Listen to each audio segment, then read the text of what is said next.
Witamy już bardzo oficjalnie osobę, która dla psychologii społecznej na świecie zrobiła tyle, że nie trzeba o tym dzisiaj mówić. Witamy z ogromnym podziwem i wielką pokorą pana profesora Filipa Zimbardo, który zechciał dzisiaj odwiedzić Ilomatę. Panie profesorze, serdecznie witamy. To dla nas wielki dzień i wielkie święto. Zapraszamy tu do nas.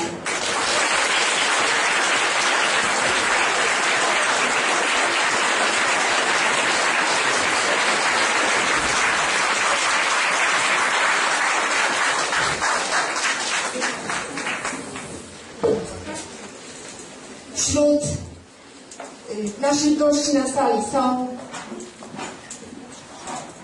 są nasi uczniowie ze wszystkich szkół Filomaty, są nasi nauczyciele, są rodzice naszych uczniów, są również uczniowie z innych szkół, Gliwic, Knurowa, ich nauczyciele, opiekunowie. Wszystkich Państwa bardzo, bardzo serdecznie witamy. Cieszymy się, że możecie być dzisiaj razem z nami.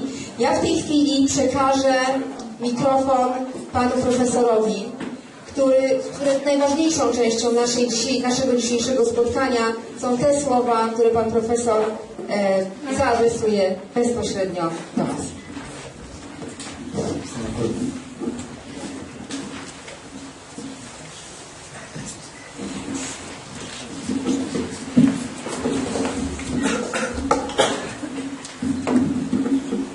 First, I want to thank the children for that wonderful song. It was moved my heart, and for the teacher who wrote it and translated it. It's a wonderful song. I will make it in many languages, so children will sing it in Hungary, children will sing it in Sicily, where my family comes from, and so we will give you credit for spreading the hero song around the world. Przede wszystkim chciałbym Państwu serdecznie podziękować, szczególnie dzieciom, które zaśpiewały piosenkę, jak również pani Dzwonowskiej, która dokonała przekładu na język angielski, to co jestem szczególnie wdzięczny. Piosenka zostanie przetłumaczona na inne języki, również na język węgierski. Chciałbym, żeby była motywem przewodnim wszystkich moich spotkań z młodzieżą. So this is a dream for me to be here with you. Many years ago, maybe 6 or 7 years ago, I decided to stop doing research on evil. And I decided to start doing research on ordinary, everyday heroism. Dla mnie jest to wyjątkowe spotkanie. Przede wszystkim dlatego, iż 7 lat temu zdecydowałem się przestać badać istotę zła, przestać wchodzić w temat zła, a zająć się przede wszystkim rzeczami, które są związane z codziennością, byciem bohaterem na co dzień. As a psychologist, I tried to study evil to understand how good people could turn to do evil things in many nations in the world. Jako psycholog społeczny studiowałem zachowania, które były oparte na konwersji zachowań, kiedy to osoba, która była bardzo dobrą, zmieniała się niestety w oprawcę. When I was a child, my family and I grew up in poverty. We were very poor. We only could live with food stamps from the government, and we lived in a ghetto in New York City. Dorastałem w bardzo biednym środowisku. Utrzymywaliśmy się z subsydiów dotowanych przez rząd. Mieszkałem w Nowym Jorku, w bardzo biednej dzielnicy. If you grow up in a ghetto in any city in the world, there are men whose job it is to get good boys and good girls to do things evil for money, the things that are criminal. W getcie zawsze znajdzie się człowiek, którego zadaniem jest zrobienie z pozytywnej osoby i z pozytywnego bohatera kogoś, kto wchodzi na ścieżkę przemocy. They get you to take drugs, to sell drugs, to steal, to sell your body, and you do it in order to get money. If you grow up rich, your parents give you money to do chores. Zawsze wtedy zaczyna się od brania narkotyków, potem jest sprzedaż narkotyków, potem niestety dochodzimy do prostytucji i coraz bardziej skomplikowanych rzeczy związanych z przestępczością. Some of my friends who I knew were good people accepted, got tempted by the evil, and some of them even went to jail. Me and some other friends resisted and have led a good life. But I always wondered as a little child, what was the difference? What made them give in to temptation, and go the evil side, and what enabled me and other friends to go to the good side. Niektórzy z moich znajomych wybrali inną drogę, zeszli na drogę zła, przestępczości. Niektórzy podążyli moją drogą, wybierając tą, którą w tej chwili idę. Zawsze zastanawiałem się, gdzie leży granica pomiędzy dobrem a złem. W którym miejscu zaczyna się ten pozytywny aspekt, w którym momencie zaczyna się już ten negatywny trend. In my little mind, as a 7-8-year-old child, my answer was two things. The children who went to the good side always had a mother who was loving, caring, and had a strong morality to say this is bad and this is good. Mając 7-8 lat, moje nastawienie psychiczne było następujące. Zawsze byłem zdania, iż ci dobrzy to ci, którzy mają kochające matki, wspierające, które zawsze pokazywały im tą drogę, którą powinni kroczyć. And the second thing I think influenced me and my friends who went to good side, we had teachers who loved us. We had teachers who gave everything they could to help poor children be successful. But most of all, they made us love learning, love education, love ideas, love being creative. And so I became my whole life a teacher, teaching young people in special ways, and ideally now teaching something totally new, how to be a hero, everyday hero. Oczywiście nie mogę zapomnieć o nauczycielach, którzy pokazali mi świetną drogę. Nauczyciele kierowali się miłością, edukacją, byciem kreatywnym i były to cechy, które chcieli przekazać mnie i moim kolegom. W związku z tym stałem się również takim nauczycielem, który chciałby pokazać ludziom, swoim uczniom, jak stać się kreatywnym, jak stać się bohaterem dnia codziennego. So I developed in San Francisco a foundation, and I worked with some colleagues in education to develop a revolutionary new way of teaching. Okay? The revolutionary new way of teaching was built around social psychology ideas, and then always included videos. Children like you live in a visual world. You're on YouTube, Facebook, you watch movies. In our generation, we didn't have access to internet. So I want all of my education to stimulate young people's mind by showing interesting videos. And then the lecture is, what were the people in the video thinking? Why didn't they do better? What were they doing? What would you do? So now we developed these 6 lessons in social psychology. One of them, for example, is how do we get people who are passive bystanders? There's an emergency, most people do nothing. How do we get them to be active heroes? So this is one of 6 lessons, and we will be developing more. Zacząłem wszystko w San Francisco, gdzie otworzyłem fundację, która zajmowała się rewolucyjnymi formami edukacji i kształcenia. Wszystko było sfokusowane wokół psychologii społecznej. Jak wiemy, w tej chwili jest wielkie nastawienie na odbiór telewizyjny, gier komputerowych, w związku z czym moje zainteresowania podążały również tą drogą. Uczniowie w chwili obecnej uczą się bardzo często na podstawie materiałów z wideo, z internetu, które odbierają. Idąc tą drogą, moja rewolucyjna forma edukacji oparta jest na 6 modułach.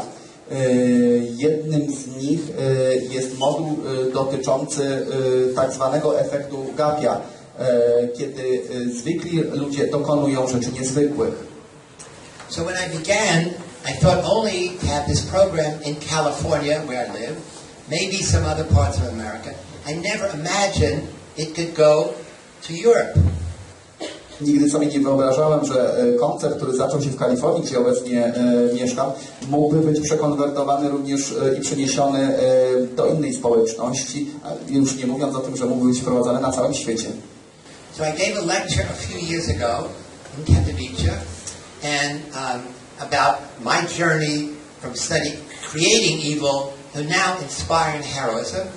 And one of the people there was a young professor, Dr. Agnieszka Wilczewska, said, you know, your ideas, she said, I would like to organize trainers to bring your ideas to Poland. And I said, right on. Jakiś czas temu, dając wykłady w Katowicach, spotkałem młodą panią doktor Agnieszkę Wilczyńską, która zafascynowana tą rewolucyjną formą edukacyjną. Chciała ją również tutaj wprowadzić, w związku z czym powiedziałem, myślę, że damy radę razem. And then on the same trip, I got invited after I left Poland to go to Budapest. And people in Budapest are really unusual. They think of themselves as cousins to Polish people, but they are not really. They are all depressed. No one smiles. Everyone is pessimistic. Everyone lives in a negative past. But they have, in the center of town, a huge square honoring heroes. Old heroes. Heroes from 1850. And what they say is, we like your idea about heroes, but in Hungary, the word hero is negative. To be a hero is to be stupid. I said, why? Because in 1956, the Hungarians were the only Eastern European country to revolt against the Soviets. And the Soviets crushed them, killed all the young people, tortured them, put them in prison. So the older generation says, to be a hero, you die. To be a hero is stupid. Zostałem zaproszony do Budapesztu. To niezwykłe miejsce. Zdawałoby się na pierwszy rzut oka, że to właściwie wasi kuzyni. Jednak nie do końca. Ich mentalność jest zupełnie inna od waszej. Mają tendencje bardziej depresyjne, ale można to zrozumieć. Przejawia się to między innymi w sposób następujący. W Budapeszcie jest wiele starych pomników. Tam słowo pomnik i słowo bohater jest równoznaczne niestety z głupotą. Słowo bohater kojarzy się w większości sytuacji z głupotą, a jest to związane z faktem, iż w 1956 roku Węgrzy byli jedynym narodem, który buntował się przeciwko Rosjanom, w związku z czym wszyscy, którzy byli bohaterami, właściwie ponieśli śmierć. So I said, we are not creating military heroes. We are not creating war heroes. We are creating everyday heroes. Starting with young people who every day do a deed of caring, of kindness, to work in teams, make their family better, make their school better, make their community better, and together they make Hungary better. So I said, I will train as many of you as wish in our hero program lessons, and it worked beautifully. Now, 2 years later, I'm going back after this to Budapest. 2 years later, they have our program in 1,000 high schools. And now they only have high school. They don't have, you are unusual in the world. You have primary school, you have middle school. But they love the program, they're spreading it all over. And then they said, how do we get young people interested? Easy. You have a rock concert. You have rock bands come and play. And in between the bands, we tell the audience our hero project, what it is, we want volunteers. 6,000 people came to Budapest Park for all-day rock concert all night. And of those, hundreds came up and said, we want to volunteer. So now in Hungary we have a huge program. Many, many volunteers, young and old. Our program is spreading all over. So for me, it's really, really exciting. But they only have 2 of our programs. In Poland, Agnieszka has all 6. So we started with bystander. Next lesson will be on prejudice, how to reduce prejudice, and then we expand even more. Zaczynając od tego, pragnę powiedzieć, że nie jestem zainteresowany tworzeniem tak zwanych bohaterów wojennych. Dla mnie bohater to ktoś, kto swoje bohaterstwo przedstawia w sposób codzienny, swoją ciężką pracą, swoim czynem. Bohaterstwo to praca w rodzinach, praca w grupach, tworząc lepszy świat, który jesteśmy w stanie stworzyć dla siebie i dla kolejnych pokoleń. 2 lata temu, kiedy byłem na Węgrzech, pamiętam, iż odwiedziłem szkoły w prawie 1000 z nich, a mamy do czynienia tam z liceami. Zainicjowano ten program. Wy jesteście niesamowici, dlatego że polski system edukacji odbiega od systemu edukacyjnego, który funkcjonuje w Budapeszcie, na Węgrzech. Macie podstawówki, macie gimnazja, macie licea. Tam na początku dobra nowina docierała tylko i wyłącznie do liceów. Zadałem sobie pytanie, jak zainteresować ludzi moim nowatorskim podejściem. Więc doszedłem do wniosku, że dobrym pomysłem byłoby zainteresowanie poprzez muzykę. Zaproszenie ludzi na koncert, podczas którego pewne elementy zostałyby zainicjowane. Pragnę przypomnieć, że w Budapeszcie mamy tylko i wyłącznie 2 moduły, podczas gdy wy tutaj w Polsce macie ich 6. So I met yesterday with the Polish Minister of Education, Joanna, and I told her about our program. I told her about Hungary, and I said, our program now is in 55 different Polish schools. She said, we have 39,000 Polish schools, and she will approve our program for all Polish schools. So for me, that's really exciting. Pani minister edukacji, z którą spotkałem się wczoraj, poinformowała mnie, że jest bardzo zainteresowana projektem, jako że ogólnie mamy ponad 39 000 polskich szkół, w których można by projekt wprowadzić. Jak na chwilę obecną pragnę przypomnieć, że to jest ilość 55 różnych placówek, w których dokonuje się wprowadzania mojej metody. Także ponad 38 000 polskich placówek potrzebuje jeszcze wdrożenia tej metody. So I'm happy that this idea I had some years ago has gone across the Atlantic, will spread all over Poland, all over Hungary. But I'm most happy because my family is Sicilian. We come from a small town in the mountains of Sicily. And now we introduce our program in a town called Corleone, which if you saw The Godfather, it's the town of the Godfather. And so our program is in maybe 10 high schools in Corleone. And again, the teachers love it, the students love it. And I'm trying to get money to spread it now all over Sicily. And that would make my heart feel really good. Cały projekt, który właściwie mówiąc kolokwialnie przeszedł cały świat, zaczynał się w małej wiosce sycylijskiej Corleone. Pragnę przypomnieć, że oczywiście Corleone to jest miejsce, z której wywodzi się sławetny Ojciec Chrzestny. Także moim celem, moją ideą było wprowadzenie tego programu na cały świat, co w tej chwili czynię. But I'm just going to say 2 more things, and then I want to have questions and answers from you. So again, your program here at your school is the only one in the world who is using our ideas in primary school, in middle school, maybe kindergarten, maybe as well as high school. Every other place is only high school, and in America, many places only in college. So yours is the full range, and so we are looking to you to see what is your success.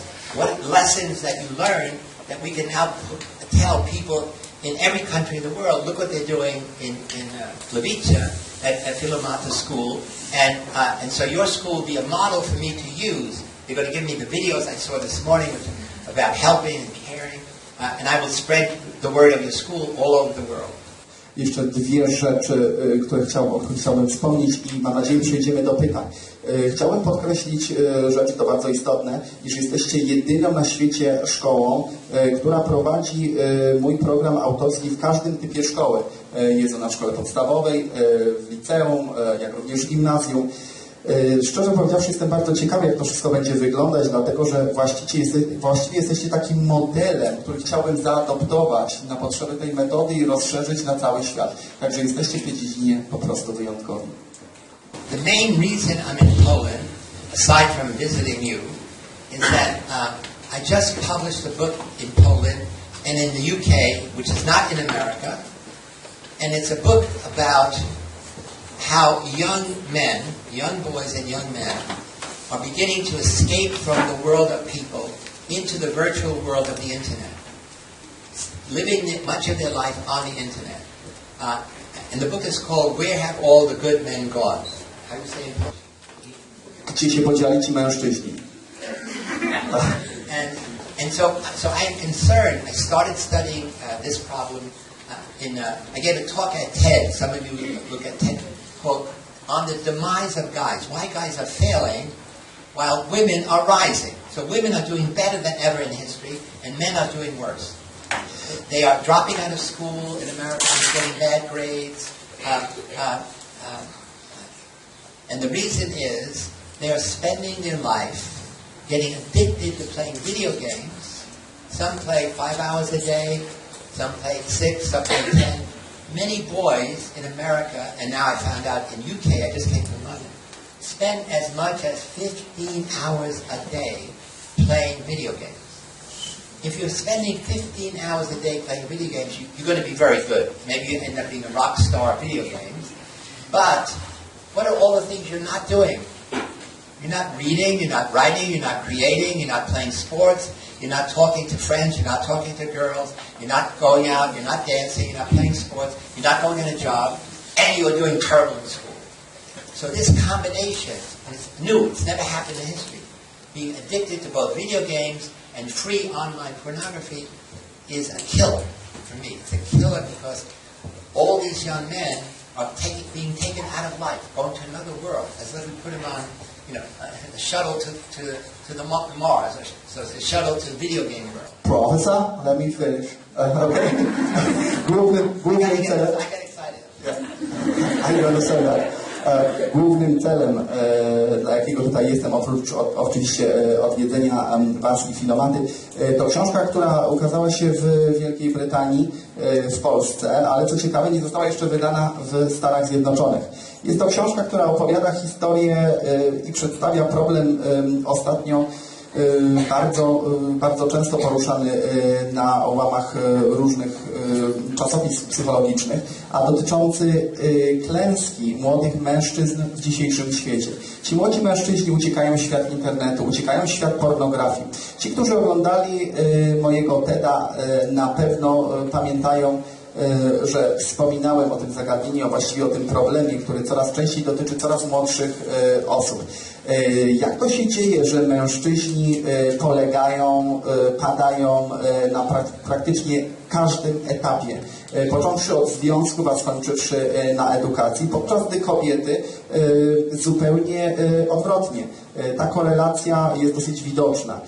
Młodzi ludzie, młodzi chłopcy poświęcają na grę wideo czasami nawet 5 godzin dziennie.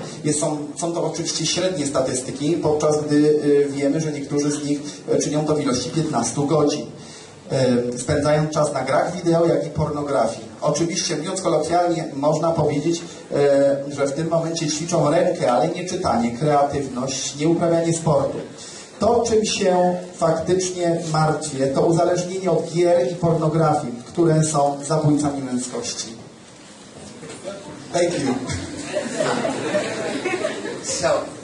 So I'm going everywhere to say, I'm ringing a bell. Alarm, alarm, something bad is happening to our young men. And we need to help them. So in the end of the book, I have solutions. What does the government should do? What should teachers do? What should parents do? What should girls do to help young men? What should men do to help young men? One of the big problems that I identify is that many young boys, many young men are growing up with no father. In America, if your mother is 30 years old and she's single, 50% of all boys have no father. In general, in all of America, 40% of boys have no father, physically present.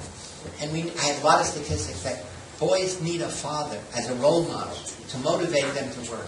Mothers give love unconditionally. Mothers say, I love you, whether you do good or bad, you're my baby. Fathers say, no good. You got to perform. You got to get good grades.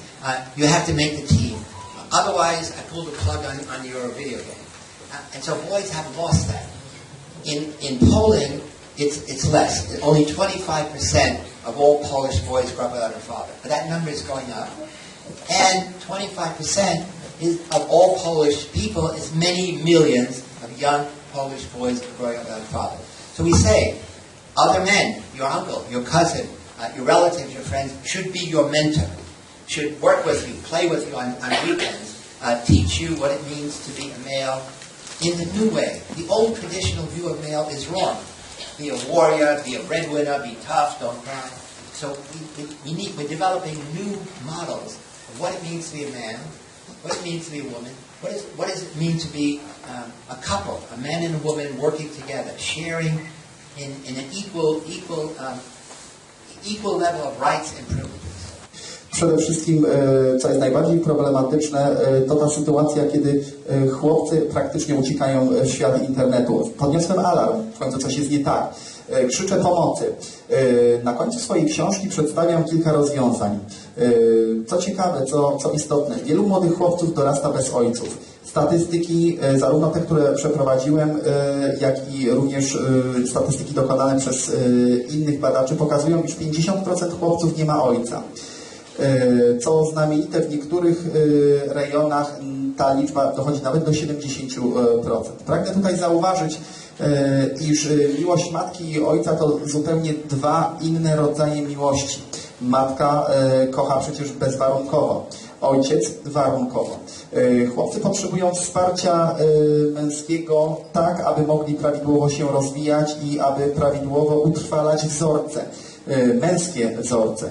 Pragnę zauważyć, że w Polsce aż 25% chłopców dorasta bez ojca, a liczba ta ciągle wzrasta.